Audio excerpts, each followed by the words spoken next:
Olá, eu sou a professora Giancarla Bombonato e vamos falar um pouco sobre redação. Bom, redação é uma parte das provas, né, uma etapa das provas dos concursos e, claro, sempre tem um caráter classificatório e muitas vezes, praticamente numa grande maioria dos processos seletivos, um caráter eliminatório. Então, nossa aula de hoje, para que ela serve? Para você entender um pouco sobre tanto o emprego de conectivos, tá? Para a gente saber como fazer uso de conectivos num texto e também aproveitando os conectivos, como é que eu posso montar uma redação? Então, nós falamos um pouquinho de esqueletos de redação. Como é que eu posso organizar um texto para que eu consiga ter um padrão de escrita? Então, claro, vamos acompanhando com o nosso material, o livro que nós temos Teoria e Texto. E o emprego dos conectivos, você pode acompanhar, está na página 191. Então, aqui, ó, vamos falar um pouco dessa parte do emprego de conectivos, tá? 191. Primeira coisa, o que você tem que entender em relação ao emprego de conectivos? Os conectivos não são assim, por exemplo, que legal, eu decorei esses conectivos, eu jogando de qualquer jeito. Sempre posso começar o parágrafo entretanto. Isso depende de como o texto é organizado. Por isso, o que é que você tem que ter em mente? Quando a gente fala em emprego de conectivos, lembre-se de que a conexão de um texto, ela está ligada a dois aspectos bem importantes e que garantem um bom texto. Um deles é a coerência textual e outro deles é a coesão textual. Então, quando eu falo em conectivos, eu estou falando de emprego de palavras, de termos ou expressões que ajudam e garantem que o texto tenha coerência e tenha coesão. Então, eles são facilitadores da coerência e facilitadores da coesão.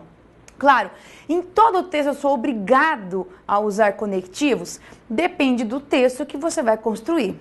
Como nós estamos falando aqui de um texto dissertativo, um texto em que você tem que falar sobre um assunto, expor as informações sobre aquele assunto, muitas vezes dar opinião sobre ele, então aí sim eu estou falando da necessidade de haver o emprego de conectivos adequados. Então, só para que você se organize aqui, vamos falar agora dos conectivos, agora em se tratando de texto dissertativo. Por que é importante a gente deixar isso muito claro? Porque dependendo do tipo de texto que você tenha, o uso é diferente dos conectivos, lógico. Cada texto tem a sua necessidade, a sua característica. Como estamos falando apenas de conectivos para texto dissertativo, vamos falar agora e afunilar o nosso estudo para coerência e coesão amarrada a um texto dissertativo. Na página 191, você tem aqui apenas alguns princípios básicos da coerência textual. Por quê? Eu preciso saber, ter muito claro o que é a coerência e a coesão para poder fazer uso dos dois. Que não é assim, eu não vou usando de qualquer jeito, eu tenho que saber para que serve cada um dos dois. Aí nós temos alguns princípios básicos da coerência textual. Só para você poder acompanhar. Temos ali, princípio da não contradição. O que acontece? Quando você trabalha com um texto, a coerência, um dos grandes erros que existem num texto, é quando há contradição de ideias. Ora você defende, ora você não defende, ora você fala que é bom, depois que é ruim, ou fala uma coisa, depois fala outra ao contrário. Então, sempre que a gente trabalha com a coerência, eu não posso ter contradição num texto. Senão você vai deixar o texto incoerente, perde muito ponto por isso. Outro princípio básico é a gente fala que é da não tautologia. O que é isso? Quando a gente pega, é um vício muito grande que a gente tem de linguagem, que é quando você vai repetindo ideias, só que usando palavras diferentes. Então, por exemplo, você vai falar sobre um assunto e vai defender aquela ideia no começo. Então, quando você tem que de novo, reforçar a ideia, o ideal é que você busque isso de outras maneiras, não sempre com as mesmas frases, para não dar aquela repetição excessiva dos mesmos termos. Então, quando você constrói uma mensagem completa, você consegue deixar o texto coerente. Quando há repetição excessiva de palavras, excessiva de ideias, você cai nesse problema aqui. Então, cuidado muito com isso. Outro princípio é da relevância. O que é isso? A relevância, quando você vai construir um texto, você tem que saber selecionar as informações. Essa seletividade, a gente fala que é relevância. Então, por exemplo, Claro, você fala lá sobre problemas relacionados à violência no trânsito. Você tem muita coisa para falar sobre isso, mas eu posso falar tudo num texto de até 30 linhas? Lógico que não. Eu tenho que saber escolher o que é que eu vou colocar no meu texto, as informações mais necessárias e, de preferência, informações que tenham relação entre si. Elas precisam se relacionar. Então, a relevância se dá no fato de você escolher as informações mais relevantes e que tenham relação entre elas. Então, aqui tem que aparecer também. Outro é da continuidade temática, ou seja, você vai fazer um texto em 4 parágrafos, por exemplo. Claro que todos os parágrafos têm que ter como núcleo o mesmo tema. O tema tem que aparecer em todos os parágrafos. Então, eu não posso só colocar o tema no primeiro e pronto, esqueço. Não, o tema é aquele que norteia todo o seu texto. Então, você tem que, de alguma forma, mencionar ou um sinônimo ou alguma coisa que remeta sempre ao tema. Isso é importante que você faça. E daí o princípio da progressão semântica. O que é isso? Quando você constrói um texto, vamos pensar assim. Eu estou fazendo meu texto, tá? Então, aqui é meu tema. Se você não der uma progressão, acontece isso daqui, ó. Você fica girando no mesmo termo, no mesmo ponto, não sai do lugar e o texto fica um texto circular, que a gente chama. É um texto repetitivo ou um texto prolixo. O que é isso? Você fala. No final, dá para resumir tudo que você falou em uma linha. Então, essa prolixidade não é muito positiva num texto. O ideal é que você não seja por isso. Você tem que falar o quê? Trazer as ideias e cada parágrafo tem que trazer algo a mais em relação àquele tema. Não ficar sempre na mesma ideia. Senão você acaba tendo o texto circular aqui, tá? Então, por exemplo, quando você vai escolher os argumentos para aquele assunto, o ideal é que você tenha pelo menos 2 argumentos diferentes, né? Não vou falar sempre da mesma coisa. Por exemplo, se o meu assunto é sobre imigração, eu não posso falar somente o texto inteiro, as causas da imigração, escolher só as causas. Vai ficar repetitivo. O ideal é que você faça um parâmetro. Causas em relação à imigração, consequências em relação à imigração, ou ações que são feitas para que se evite problemas ou evite tantos acidentes ou tragédias em relação à imigração. Então, você não pode ficar girando só no mesmo ponto. Senão o que acontece? O texto fica sempre circular. O ideal é que você pegue um assunto e consiga trabalhar esse assunto em vários aspectos diferentes. Por exemplo, então vamos supor que você tenha que falar sobre a importância da leitura na sociedade contemporânea, tá? Beleza. Eu preciso amarrar a leitura apenas à parte escolar, por exemplo? Não. Eu posso amarrar a leitura, por exemplo, ao fato de que ela está relacionada a momentos de lazer. Então, eu posso, em um dos aspectos, mostrar como ela é importante para o lazer. Outro aspecto, por exemplo, como a leitura ela ajuda na memória, para você conseguir ter uma memória ativa, uma memória que sempre está sendo executada, nunca fica parada, estagnada. Posso também ter a leitura em relação à parte de você conseguir, a partir da leitura, adquirir conhecimento. Então, veja que eu tenho sim a aquisição de conhecimento a partir também da leitura, tá? Eu também posso ter a leitura associada, por exemplo, a aspectos, pensando na leitura de forma geral, aspectos econômicos, por exemplo. Para você conseguir ter uma leitura de mundo, é preciso que você conheça vários tipos de aspectos. E eu posso amarrando isso a várias coisas. Sempre que eu falo, sempre que eu trabalho com um assunto, eu não posso deixá-lo sempre circular. Eu tenho que trazer aspectos sempre diferentes, mas sempre amarrando o tema principal. Então, isso é importante que você faça para que você garanta, sim, um texto coerente, tá? Por isso que a gente fala da progressão semântica aqui. Na página 192, aí trabalhamos direto com a coesão textual. O que é a coesão textual? Então, vamos marcar aqui, ó. Eu tenho algumas formas de garantir coesão textual. Vamos lá, ó, marcando aqui, ó. Coesão textual.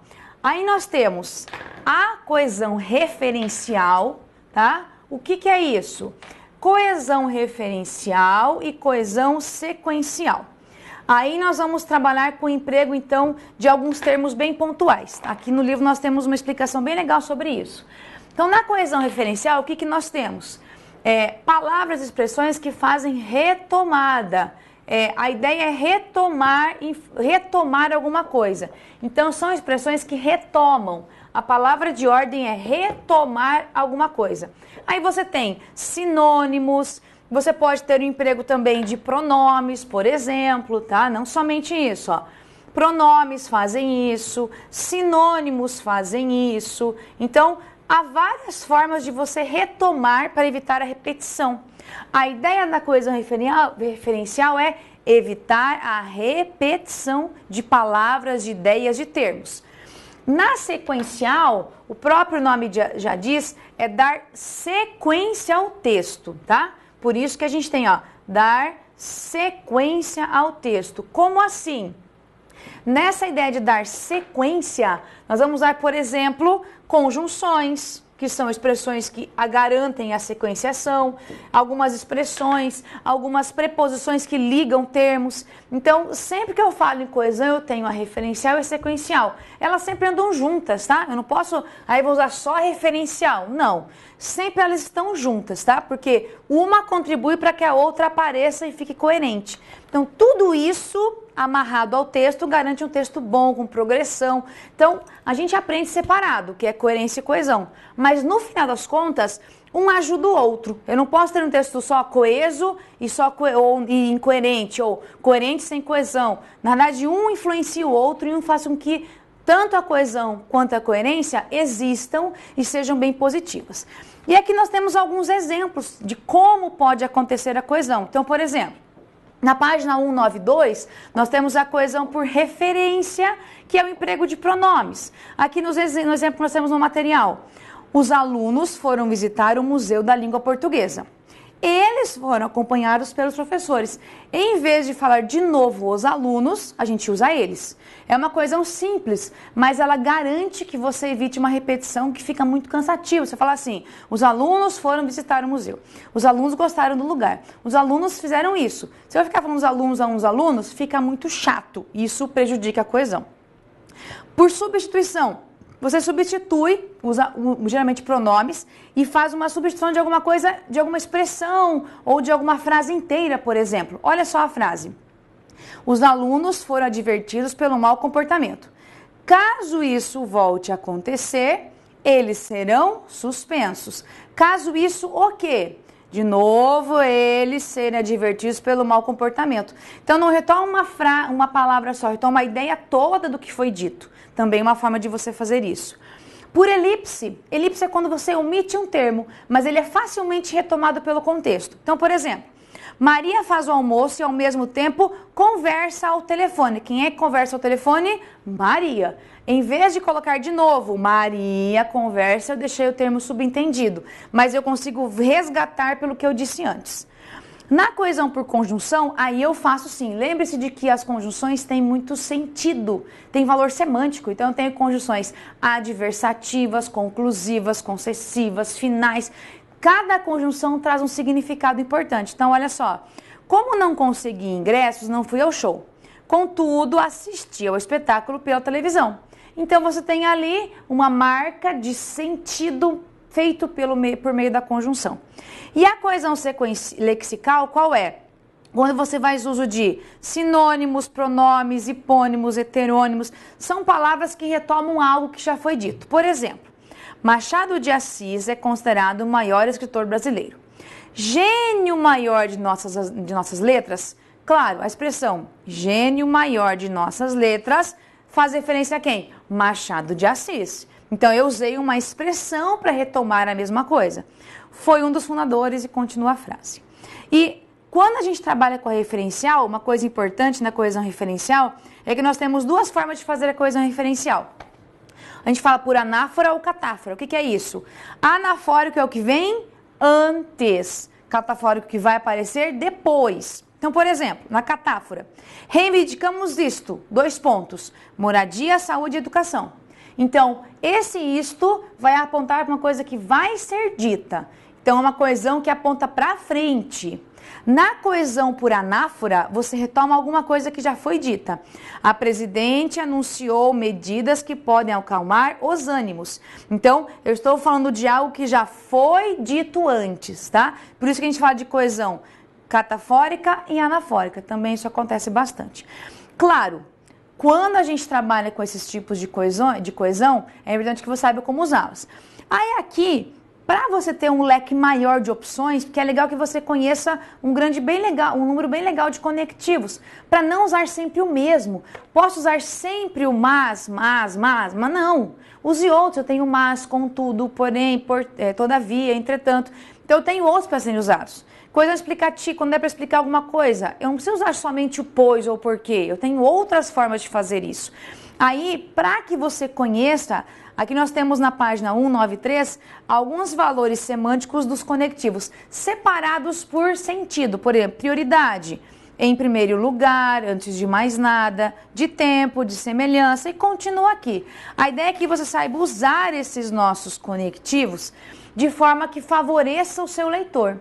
O leitor tem que ler o texto e já entender de cara que você está querendo dar essa ideia de relevância, ou uma ideia de explicação, ou uma ideia de oposição, ou um confronto de ideias, ou então uma reafirmação, uma exemplificação. Eu preciso ter esse conhecimento, eu preciso deixar isso claro para o leitor. Ele não pode ficar tentando adivinhar o que eu coloquei no texto. Quanto mais claro você conseguir fazer isso, melhor. E aqui nós temos outros conectivos, por exemplo, vou dar um exemplo da conjunção e. Ela pode ter vários sentidos. Eu posso usar com o sentido aditivo, que é o mais comum? Posso. Então, por exemplo, ele é inteligente e divertido. Perfeito. Adversativo, Carlos me deve R$100 e não me paga. Conclusivo, estudou com muita dedicação e passou. Consequência, né? Final, o professor ia buscar o livro e entregá-lo ao aluno. Então, veja que as conjunções elas já te dão essa possibilidade. Por isso que tem que conhecer, tem uma listinha. Eu sugiro que você faça uma lista de conectivos, de conjunções. Aqui você tem uma listinha bem legal. Escolha assim, 2, 3 de cada tipo. E sempre os tenha como referência. Aí quando você for fazer o texto, legal, então eu vou usar esse. Você se acostuma tanto com os conectivos que você sempre usa os mesmos. O importante é não usar sempre um no texto. Sempre usar o pois. Não, tem que variar um pouquinho. Então, tenha um leque assim, de pelo menos uns 3, 4 conectivos para que você tenha a opção ali e não fazer sempre uso do mesmo conectivo. Então, aqui é uma lista bem legal, vários exemplos com frases. Depois, sugiro que você leia com calma. Mas a ideia é pensar o quê? Conectivo, ele é a base de um bom texto. Um texto sem conectivos não fica com clareza pensando numa prova de processo seletivo. Num processo seletivo, concursos públicos, vestibular, quando você tem ENAD, ENEM, não importa a prova que você vai fazer, sempre vai ter um corretor. E esse corretor não vai corrigir somente o seu texto, ele vai corrigir muitos textos. Quanto mais claro você conseguir ser, quanto mais objetivo, melhor. O corretor lê mais rápido o texto e ele verifica que o texto tem uma fluidez melhor. Nota mais alta com certeza, tá? Então aqui são os conectivos. Agora, continuando, vamos falar um pouquinho dos esqueletinhos de redação. O que é isso? Vamos pensar assim. Quando a gente fala em esqueleto de redação, nós estamos falando como se fosse uma forma de bolo, tá? Um formato. O que eu quero que você entenda em relação a isso? Os esqueletos é como se fosse o seu pontapé para poder começar a fazer a produção de texto e fazer no formato ideal para um concurso público, tá? Esses esqueletos aqui são de banca? Não, tá? Não existe esqueleto de banca, a banca não divulga nada disso. Aqui são, que nós construímos no texto, são esqueletos que nós vamos verificando com as provas, conforme a gente vai corrigindo textos, pega de banca, mesmo espelhos de correção das bancas, e verifica qual é a maior recorrência, assim, aqueles textos que ficam melhores. Os esqueletos, o que você vai cuidar? Esqueleto é como se fosse uma muletinha. Quando a gente é criança, geralmente a gente começa a descobrir o mundo. Uma das coisas legais é você andar de bicicleta, por exemplo. O que é comum a gente ter com bicicletas quando são pequenininhos? Bicicleta com rodinhas.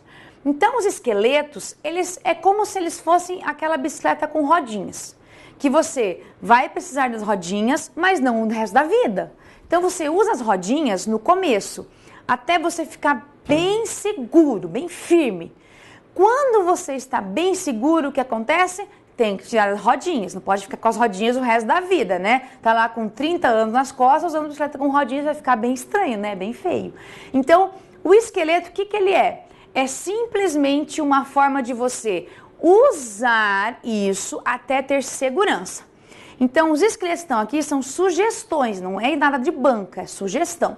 O que que você tem que fazer? Você vai usando os esqueletos e o ideal é que você vá fazendo adaptações até chegar no seu esqueleto, da sua forma de fazer o texto. Quando você encontrar o esqueleto que você, puxa, agora eu achei legal, gostei desse esqueleto aqui, eu tenho segurança de fazer o texto assim, aí você sempre faz do mesmo jeito. O ideal é esse. Então, por exemplo, se você for verificar aqui na página, a partir, né, da página 204, você tem aqui vários esqueletos de redação. Tanto para dissertação expositiva, argumentativa, tem para estudo de caso, para questão teórica, para tudo aqui. Se você quiser, você pode pegar assim, eu gostei dessa parte aqui dessa sugestão 1, vou misturar com a sugestão 1 da outra, não tem problema, você pode até misturar aqui. Desde que você chegue a um momento que você domine um esqueleto que seja seu, que você faça no automático. Aí você conseguiu ter uma segurança, você vai desse jeito até o dia de você fazer a prova, sempre, tá? O ideal é que você faça isso. Então, o esqueletinho é como se fosse uma bicicleta com rodinhas. Chega um momento que você precisa sair, se soltar das rodinhas. Então, aí é um momento que você tem um pouco de autonomia. Então, o esqueleto é muito bom para você começar a escrever e adequar o seu texto. Por quê? Claro, a redação que você faz no concurso público, ela é feita a correção por meio de vários critérios de correção.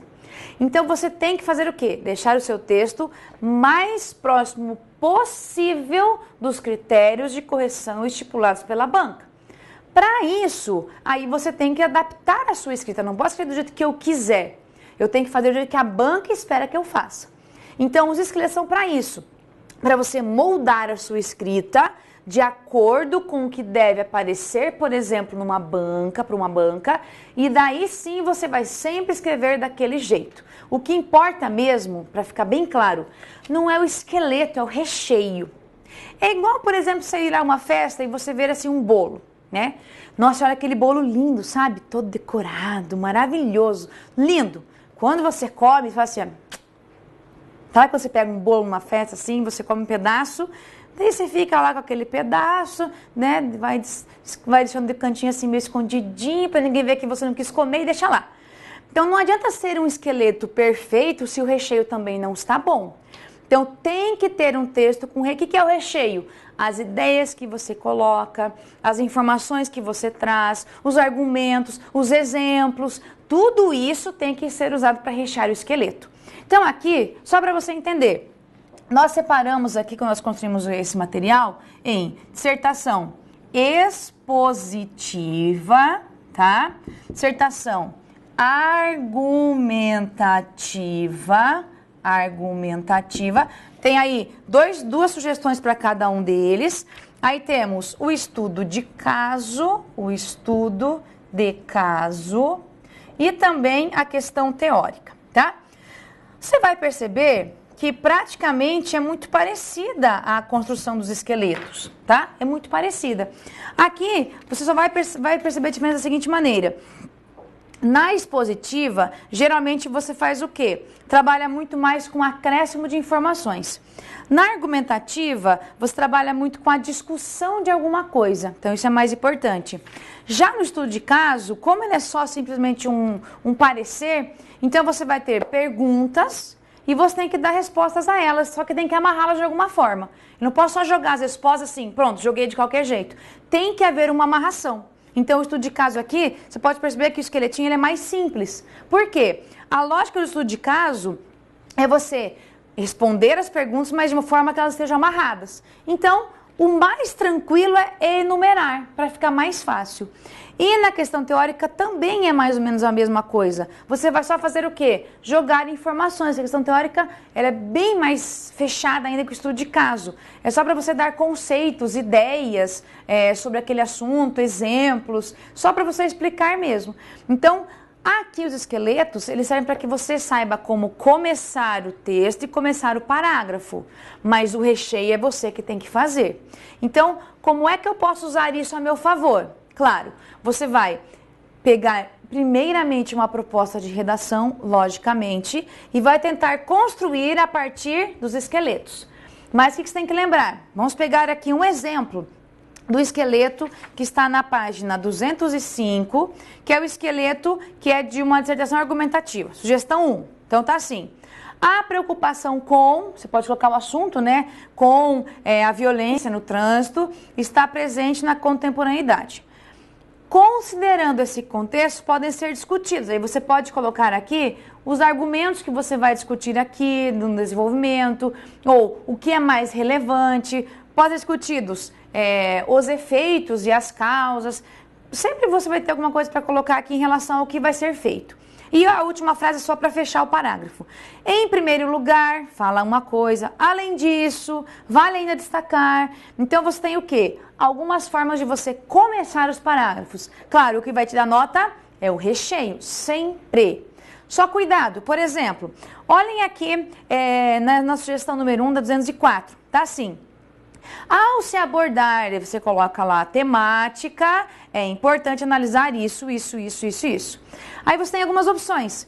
A fim de se entender, discutir, conseguir alcançar. Tá, vou colocar todos eles? Lógico que não, você tem que escolher um deles. Então, os próprios esqueletos aqui, eles são sugestões.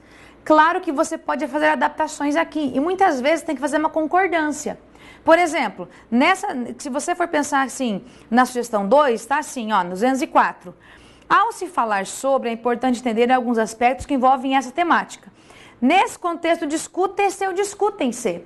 Depende do que você for colocar depois. Se eu falar assim, discute-se a causa relacionada a isso, aí você deixa no singular o verbo. Agora, discutem-se os efeitos, aí tem que ser no plural. Então, o esqueleto não é rígido, não é fixo. Você tem que fazer adaptações de concordância verbal nominal, às vezes fazer uma adaptação em relação à pontuação, às vezes não cabe colocar, por exemplo, tudo que está no esqueleto, tem que tirar alguma coisa fora. Aqui você pode perceber que você tem na sugestão 1, parágrafo, desenvolvimento com 3 parágrafos, não, são 5 parágrafos aqui. Às vezes não cabe você fazer com 5, você quer fazer o texto com 4 parágrafos. Então aqui são todas sugestões, por isso que nós colocamos sugestões de esqueletos de redação. Para quê? Para que você saiba que eles são adaptáveis. Você pode adaptar, ou por exemplo, eu gostei de começar assim, mas eu quero continuar desse jeito, não tem problema. Aí você vai fazendo o seu esqueleto. O ideal é que eles são apenas um suporte inicial. Você vai começar com eles, mas não precisa ficar fixo, eu tenho que fazer desse jeito. Não, tem que sempre cuidar com a adaptação. Então, cada um tem uma característica. O importante é que você saiba que, se você for dar todos os nossos esqueletinhos aqui, todos eles são feitos por emprego de conectivos. O que tem aqui, tudo, o além disso, assim, ao se falar sobre, tudo isso é o quê? Emprego de conectivos. Então, os esqueletos são feitos a partir dos conectivos que nós podemos usar. Aí é legal que você estude essa relação. Emprego de conectivos, quais são eles, o sentido que eles têm. E aqui, claro, o emprego deles já num texto. Então, você tem aqui alguns exemplos de conectivos já num esqueletinho.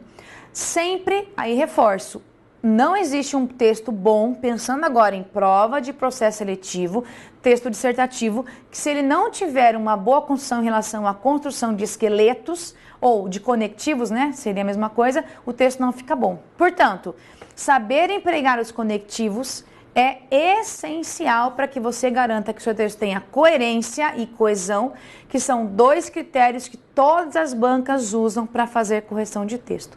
Por isso, é essencial dominar sim e saber empregar num texto para que você faça um texto sempre bom, bem escrito e que favoreça a leitura do seu corretor com certeza. Legal? Então, terminamos aqui e até um próximo encontro.